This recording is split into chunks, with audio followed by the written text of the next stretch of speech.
ઓય હા બોલો ને બાપુ. શું કરે? આરામથી ભૂતો બાપા. વાંચવામાં ધ્યાન દે. તારો બાપ 10મું હાલે છે, પછી એવા પેપરમાં હું લખીશ? પણ આ થોડીક વાર આરામ કરવા દ્યો ને, હવે પછી હું વાંચવા બેસી જઈશ. આરાર વાંચવામાં આજે તમે કેવા હોય એમ નહીં થાય. આ બોટલ જુઓ હો, હા. આ બોટલ હે ને હું આમ ફેરવીશ. અહીં 4 વસ્તુ રાખેલી હોય. મોબાઈલ, હુવાનું, રખડવાનું અને ચોપડી વાંચવાની. હા. તો બોટલ જેમ કરે ને એમ કરવાનું. બોલો મંજૂર? મંજૂર છે. પાકું? પાકું. હા જો ચીટિંગ કરીને એને ઉલ્લુ બનાવો કે નહીં માં.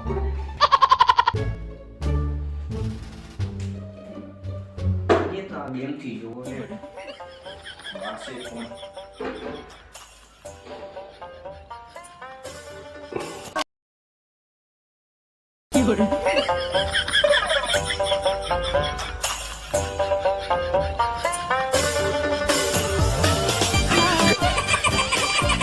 તો મારો બેટો એના પપ્પા મને જ ઉલ્લુ બનાવી ગયો. બોલ, પપ્પાને ઉલ્લુ બનાવી ગયો. બોલ.